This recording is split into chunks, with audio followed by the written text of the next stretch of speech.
Hello, good morning, नमस्कार दोस्तों। उम्मीद है आप सभी लोग अच्छे होंगे, बहुत बढ़िया होंगे आप सभी लोग। आप सभी लोगों का हमारे YouTube channel FITTIF IAS academy में स्वागत है। बहुत बहुत अभिनंदन है आप सभी लोगों का। तो जैसा कि हम लोग करंट अफेयर्स में पढ़ रहे थे, अर्धवार्षिकांक 6 महीने का हम लोग करंट अफेयर्स देख रहे हैं। और ये जो है BPSC के लिए जितना आयोजित होने वाला जो परीक्षा है उसके लिए बहुत ही महत्वपूर्ण हो जाता है।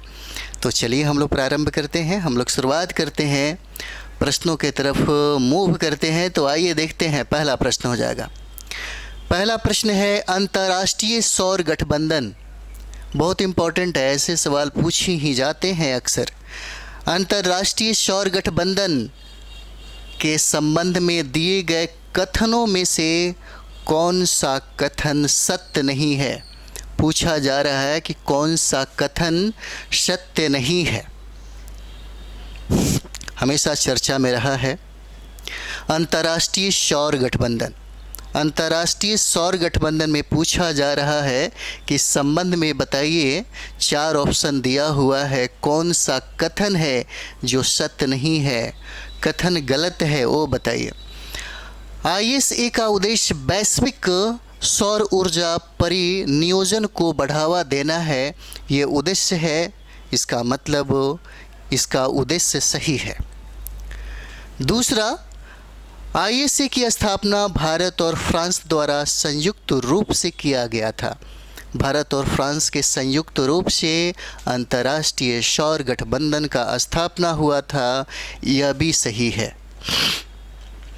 यहाँ पे कहा जा रहा है कि पराग्वे अंतर्राष्ट्रीय सौर गठबंधन का 99वां पूर्ण सदस्य बन गया है।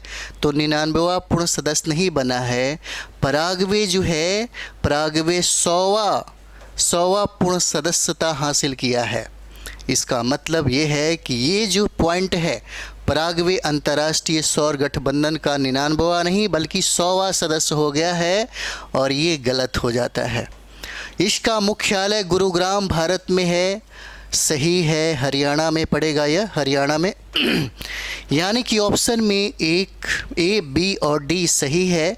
पूछा जा रहा है कि इसमें कौन सा कथन सत्य नहीं है, गलत है। तो गलत इसका आंसर C हो जाएगा, आंसर इसका C हो जाएगा। चलिए हम लोग कुछ डिस्कशन में भी देखते चलेंगे। यही है, पराग्वे ने यहाँ पे पूर्ण रूप से 100वां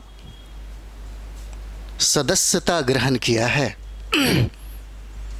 तो यहाँ पे हम लोग देखते हैं, पराग्वे अंतर्राष्ट्रीय सौर गठबंधन का, पराग्वे अंतर्राष्ट्रीय सौर गठबंधन का पूछा जा सकता है। बहुत ही इम्पोर्टेंट है यह। पराग्वे अंतर्राष्ट्रीय सौर गठबंधन का ISA का 100वां पूर्णकालिक सदस्य बन गया है। आंसर इसका C है। चलिए अगला प्रश्न हम लोग देखते हैं। अगला प्रश्न हो जाएगा, फ्रीडम एज। यहाँ पे पूछा जा रहा है फ्रीडम एज, जो हाल ही में खबरों में था। फ्रीडम एज जो हाल ही में खबरों में था, किन देशों के बीच एक बहु डोमेन अभ्यास है? किन देशों के बीच एक बहु डोमेन अभ्यास हो जाता है? 4 ऑप्शन दिए गए हैं, A, B, C, D। पूछा जा रहा फ्रीडम एज जो हाल ही में खबरों में छाया हुआ था। फ्रीडम एज जो हाल ही में खबरों में ये था। पूछा जा सकता है किन देशों के बीच एक बहु डोमेन अभ्यास है? 1 मिनट।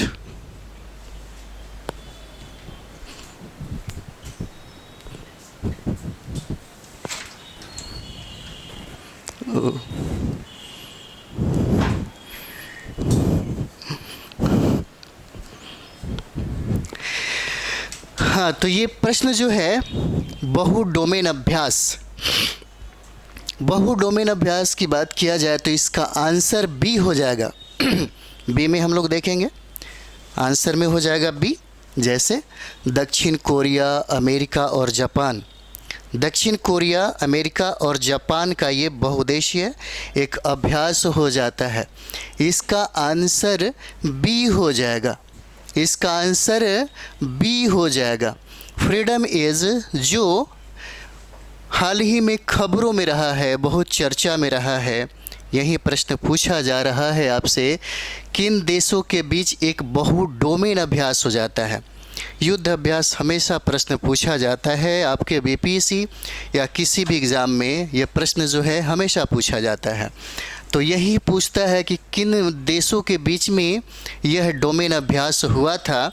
तो देश अक्सर पूछा जाता है, संस्करण तो आजकल पूछे नहीं जाते, लेकिन देश पूछा जा रहा है। इसीलिए दक्षिण कोरिया हो जाएगा, अमेरिका हो जाएगा और जापान के मध्य में यह अभ्यास किया गया था। तो आगे हम लोग बढ़ते हैं। इसी में भी बहुत सारी चीज़ें हैं, आप देख सकते हैं। 3 देशों के मध्य में हुआ, दक्षिण कोरिया, अमेरिका और जापान ने अपना पहला त्रिपक्षीय बहुक्षेत्रीय अभ्यास शुरू किया। क्योंकि यहाँ पे देखा जाए तो जितने भी युद्ध अभ्यास हैं भारत और अन्य देशों के साथ अक्सर पूछा गया है। जो चर्चा में ज़्यादा रहा है, जो हमेशा चर्चित रहा है, उसके बारे में हमेशा बीपीएससी एक बार पूछ ही लेता है। तो चलिए आगे बढ़ते हैं, अगला प्रश्न देखते हैं हम लोग। अगला प्रश्न हो जाएगा यहाँ पे, पुरुष T20 विश्व कप 2024 किस देश ने जीता है। बहुत इंपॉर्टेंट है, पूछा जा सकता है आपसे। प्रश्न है, पुरुष T20 विश्व कप 2024 किस देश ने जीता है। ये इसलिए इम्पोर्टेंट है क्योंकि यह विजेता जो रहा वह भारत रहा है। भारत रहा, पुरुष T20 विश्व कप का विजेता भारत रहा। इसीलिए आपसे प्रश्न पूछा जा सकता है। जैसे हम लोग यहाँ पे देखेंगे, भारत ने पुरुष T20 विश्व कप 2024 का खिताब जीता। पूछा जा सकता है कि किसे हरा कर के यह खिताब इसने अपने नाम किया। तो फाइनल में दक्षिण अफ्रीका को 7 रन से हराकर जीत हासिल की। इसलिए ऑप्शन क्या हो जाएगा, ए सही है। और विराट कोहली को यहाँ पे मैन ऑफ द मैच का खिताब प्राप्त होता है। विराट कोहली को इसमें मैन ऑफ द मैच का खिताब प्राप्त होता है। इसने 59 गेंदों पर 76 रन बनाया। चलिए अगला प्रश्न हम लोग देखेंगे। अगला प्रश्न देखते हैं। अगला प्रश्न है, मनोज वाजपेयी की जीवनी के लेखक कौन है। हमेशा एक प्रश्न यहाँ से पूछा जाता है, हमेशा एक प्रश्न जो है पूछा जाता है। प्रश्न है मनोज वाजपेयी की जीवनी के लेखक कौन है। जीवनी के लेखक कौन है। तो यहाँ पे देखिए ऑप्शन 4 दिया हुआ है, A, B, C, D। Vishwadeep Ghosh हो जाएंगे, फैसल फारूकी हो जाएंगे, पीयूष पांडे हैं और बोरिया मजूमदार हो जाएंगे। प्रश्न पूछा जा रहा है कि मनोज वाजपेयी की जीवनी के लेखक कौन है। तो इसका आंसर सी हो जाएगा। पीयूष पांडे ने ही मनोज वाजपेयी की जीवनी लिखी। उनका नाम है पीयूष पांडे। पीयूष पांडे ने ही मनोज वाजपेयी की जीवनी लिखी और यही बुक है जो यहाँ पे लिखा गया है इनके बायोग्राफी में। ये देखिए मनोज वाजपेयी, हो सकता है ये प्रश्न जो है आपसे पूछा जा सके कि कौन सा बुक उन्होंने लिखा, कौन सी किताबें उन्होंने लिखी। तो मनोज वाजपेयी की जीवनी, Manoj Vajpayee the definition biography. ये लेखक हैं, पत्रकार हैं पीयूष पांडे। ये लेखक भी हैं, पत्रकार भी हैं पीयूष पांडे, और इन्हीं के द्वारा मनोज वाजपेयी की जीवनी लिखी गई है। चलिए अगला प्रश्न देखेंगे हम लोग। अगला प्रश्न है, यहाँ से पूछा ही जाएगा क्योंकि बहुत ही इम्पोर्टेंट है ये वाला। भारत के पूर्व उपराष्ट्रपति श्री एम वेंकैया नायडू के 75वें जन्मदिन के अवसर पर भारत के प्रधानमंत्री नरेंद्र मोदी ने किस पुस्तक का विमोचन किया।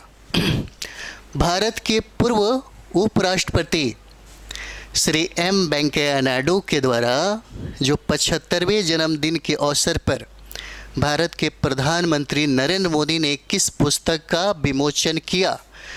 तो ये पुस्तक जो है, जहाँ पे हम लोग देख रहे हैं ऑप्शन के रूप में 4 ऑप्शन जो है, वेंकैया नायडू सेवा में जीवन और भारत का उत्सव, भारत के 13वें उपराष्ट्रपति के रूप में श्री एम वेंकैया नायडू मिशन और संदेश, महानता श्री एम वेंकैया नायडू का जीवनी और यात्रा, ये तीनों का तीनों जो पुस्तक का विमोचन भारत के प्रधानमंत्री के द्वारा किया गया।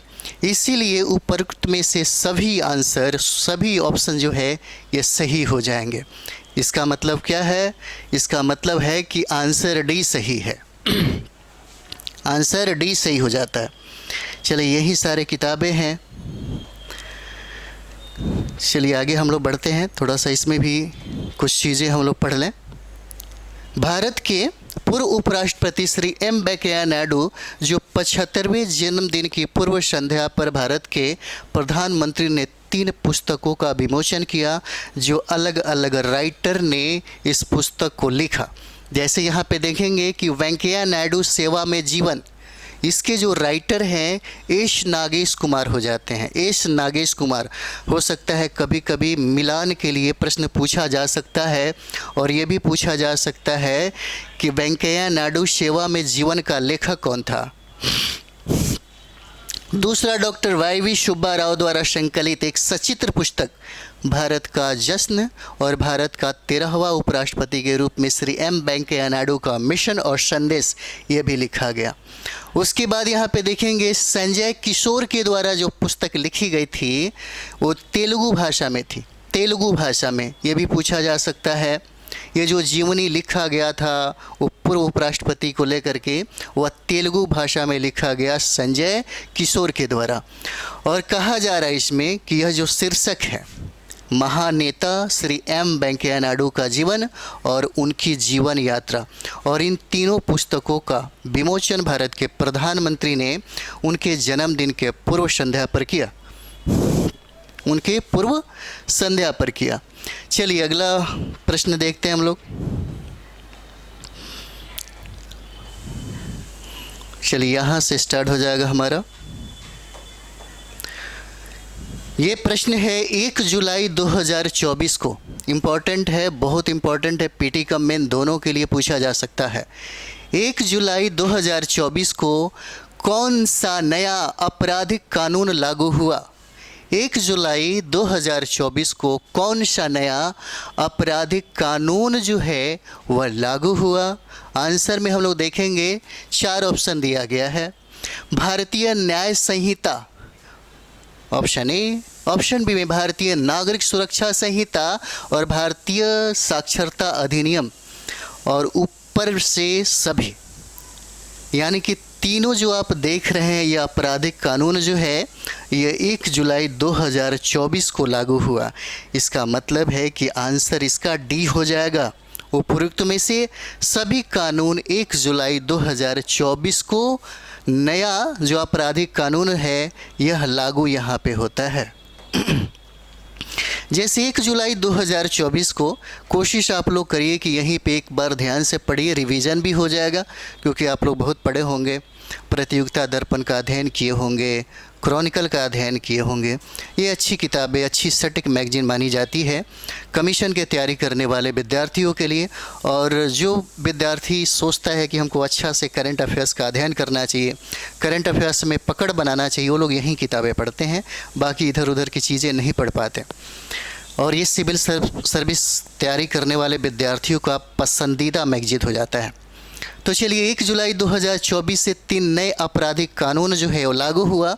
एक है भारतीय न्याय संहिता जिनको बीएनएस बोलते हैं, दूसरा भारतीय नागरिक सुरक्षा संहिता और तीसरा भारतीय साक्ष्य अधिनियम। ये लागू हो गए 1 जुलाई 2024 से। हम 1 जुलाई बार बार इसलिए कह रहे हैं कि 1 जुलाई 2024 कभी कभी डेट भी पूछा जाता है। बीपीएससी डायरेक्ट कभी कभी डेट भी आपसे पूछ देता है। चलिए यहाँ पे हम लोग देखते हैं।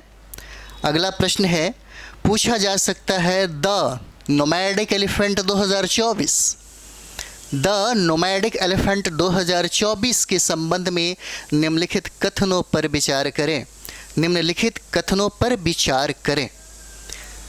पहला कहता है कि यह भारत और अफगानिस्तान के बीच संयुक्त सैन्य अभ्यास है। क्या कहता है? यह कहता है कि भारत और अफगानिस्तान के बीच संयुक्त सैन्य अभ्यास है, द नोमैडिक एलिफेंट 2024। फिर दूसरी जो कथन है, नोमैडिक एलिफेंट 2024 का आयोजन जो है मेघालय के उमरोई में किया गया। मेघालय के उमरोई में किया गया। अब यहाँ पे कहता है कि बताइए कौन सा कथन है जो सत्य हो जाएगा। यहाँ पे कहता है कौन सा कथन है क्या होगा जो सत्य होगा। तो यहाँ पे कथन क्या हो जाएगा? कथन बी ही सत्य है, केवल दो। नोमैडिक एलिफेंट 2024 का आयोजन मेघालय के उमरोई में किया गया। तो फिर ये वाला ऑप्शन गलत क्यों है? क्योंकि ये जो द नोमैडिक एलिफेंट 2024 जो हुआ, जो सैन्य अभ्यास जो हम लोग कहते हैं जो हुआ, यह भारत और मंगोलिया के मध्य में हुआ। और ये जो अफगानिस्तान दिया है ये गलत है। भारत और मंगोलिया के मध्य में होता है। भारत और मंगोलिया के मध्य में होता है सैन्य अभ्यास जो हम लोग देखते हैं, भारत और मंगोलिया के मध्य में। चलिए यहाँ पे कहते हैं कि भारत और मंगोलिया की सेनाओं के बीच जो संयुक्त सैन्य अभ्यास हुआ जिसका नाम है नोमैडिक एलिफेंट, और नोमैडिक एलिफेंट 2024 का जो अभ्यास है यह 16वां संस्करण आयोजित किया गया। पूछा जा सकता है 16वां यह संस्करण का अभ्यास था। द नोमैडिक एलिफेंट 2024 जो है दो देशों के मध्य होता है, भारत और मंगोलिया। पूछा जाता है और यह जो आयोजन हुआ उमरोई में होता है, उमरोई में। और उमरोई कहाँ पे है? तो मेघालय में हो जाता है। उमरोई जो है यह मेघालय में है। चलिए अगला प्रश्न हम लोग देखते हैं। यहाँ पे अगला प्रश्न है अगला प्रश्न कहता है जुलाई 2024 में भारत के आदित्य L1 मिशन की महत्वपूर्ण उपलब्धि क्या है? महत्वपूर्ण उपलब्धि क्या हो जाता है? प्रश्न है जुलाई 2024 में भारत के आदित्य L1 मिशन की महत्वपूर्ण उपलब्धि पूछा जा रहा है कि महत्वपूर्ण उपलब्धि क्या है। इसमें 4 ऑप्शन ऑलरेडी दिए गए हैं। सूर्य पृथ्वी L1 बिंदु के चारों ओर अपनी पहली हैलो कक्षा पूरी करना। दूसरा, इसकी उपलब्धि की बात करें तो एक नई सौर वेधशाला का शुभारंभ हो जाएगा। तीसरा, सी पृथ्वी के चारों ओर एक चक्कर पूरा करना। और सूर्य पृथ्वी L1 बिंदु पर उतरना। इसमें कहता है कि क्या उपलब्धि रहा है, तो क्या उपलब्धि रहा है L1 का? तो यहाँ पे आंसर इसका ए हो जाएगा। सूर्य जो है पृथ्वी L1 बिंदु के चारों ओर अपनी पहली हैलो कक्षा पूरी करना, इसका क्या हो जाएगा? उद्देश्य भी हो जाएगा। इसलिए इसकी उपलब्धियाँ ए हो जाती है आदित्य L1 की। आदित्य L1 की उपलब्धियाँ जो है, इसलिए आंसर क्या हो जाएगा? ए हो जाएगा, जो यहाँ पे देखा जा सकता है। चलिए प्रश्न है हाल ही में, प्रश्न ही उसी का हम लोग थोड़ा डिस्कशन देख लेते हैं। हाल ही में भारत के पहले सौर मिशन आदित्य L1 अंतरिक्ष यान ने भारतीय अंतरिक्ष अनुसंधान संगठन इसरो के सूर्य पृथ्वी L1 बिंदु के चारों ओर अपनी पहली हैलो ऑर्बिट पूरी की। अतः विकल्प क्या हो जाएगा? विकल्प इसका ए हो जाता है। आंसर ए है। चलिए ये प्रश्न है आपके लिए बहुत इम्पोर्टेंट है। भारत ने किस देश के साथ, अगला प्रश्न हम लोग देखेंगे, भारत ने किस देश के साथ नई द्विपक्षीय व्यापार भुगतान प्रणाली की शुरुआत की है? इम्पोर्टेंट है आपके लिए। पूछा जा सकता है कि भारत ने हाल ही में किस देश के साथ नई द्विपक्षीय व्यापार भुगतान प्रणाली की शुरुआत की है, प्रारंभ की है। भारत ने किन देशों के साथ प्रारंभ किया? ऑप्शन में यहाँ पे 4 ऑप्शन दिख रहे हैं। नेपाल है, रशिया है, इंडोनेशिया है और म्यांमार है। इन 4 ऑप्शन में आंसर आपका डी हो जाएगा। म्यांमार के साथ भारत ने नई द्विपक्षीय व्यापार प्रणाली, जो भुगतान प्रणाली है, इसी को प्रारंभ किया भारत ने म्यांमार के साथ जुड़ करके। चलिए आगे हम लोग बढ़ते हैं। अगला प्रश्न, अगला प्रश्न है अभ्यास मैत्री के संबंध में। यहाँ पे पूछा जा सकता है अभ्यास मैत्री के संबंध में निम्नलिखित में से कौन सा कथन सत्य नहीं है। पूछा जा रहा है कौन सा कथन गलत है, ये प्रश्न पूछा जा रहा है। कौन सा कथन सत्य नहीं है, मतलब कथन गलत पूछा जा रहा है। अभ्यास मैत्री के संबंध में पूछा जा रहा है, अभ्यास मैत्री के संबंध में पूछा जा रहा है। इसमें 4 ऑप्शन दिए गए हैं। पहला, यह भारत थाईलैंड के बीच संयुक्त सैन्य अभ्यास है। इसका आयोजन पूछा जा रहा है कि भारत के असम में किया गया। उसके बाद पूछा जा रहा है कि इस अभ्यास का पहला संस्करण 2006 में आयोजित किया गया था। फिर कहता है इनमें से कोई भी नहीं। पूछा जा रहा है कि बताइए अभ्यास मैत्री के संबंध में गलत कथन का चुनाव कीजिए। तो गलत कथन का चुनाव यहाँ पे हम लोग अगर करते हैं तो आंसर क्या हो जाएगा, बी हो जाएगा। इसका आयोजन भारत के असम में नहीं किया गया था। इसका आयोजन जो है टांग प्रांत के टांग क्षेत्रों में किया गया, और ये टांग क्षेत्र थाईलैंड में है। अगर थाईलैंड होता तो सारे के सारे ऑप्शन क्या हो जाते, सही हो जाते। चलिए अगला हम लोग देखते हैं इसी में। यहाँ पे कहता है भारतीय सेना की टुकड़ी भारत और थाईलैंड संयुक्त सैन्य अभ्यास मैत्री के 13वें संस्करण के लिए रवाना हुआ, कहाँ, थाईलैंड में। और यही कहता है कि फोर्ट वाचिरा प्राकरण टांग प्रांत में थाईलैंड में इसका आयोजन किया गया। चलिए अगला देखते हैं हम लोग, अगले प्रश्न की तरफ देखा जाए। हाल ही में नए हथियार प्रणाली स्कूल का उद्घाटन कहाँ किया गया। हाल ही में नए हथियार प्रणाली स्कूल का उद्घाटन पूछा जा रहा है कि इसका उद्घाटन कहाँ किया गया। ऑप्शन में चेन्नई है, ऑप्शन में पुणे है, ऑप्शन में हैदराबाद है और ऑप्शन में लखनऊ है। पूछा जा रहा है कि इसमें से बताइए नए हथियार प्रणाली स्कूल का उद्घाटन कहाँ किया गया। तो इसका उद्घाटन हम लोग देखेंगे तो उद्घाटन में आंसर सी हो जाएगा, हैदराबाद में इसका उद्घाटन होता है। इसका उद्घाटन हैदराबाद में होता है, इसलिए इसका आंसर क्या हो जाएगा, सी हो जाएगा। नए हथियार प्रणाली स्कूल का उद्घाटन हैदराबाद में होता है, हैदराबाद में। हाल ही में भारतीय वायुसेना प्रमुख air chief marshal V R. Chaudhari ने नव स्थापित हथियार प्रणाली स्कूल का उद्घाटन हैदराबाद में किया। इसका उद्घाटन जो है हैदराबाद में किया गया है।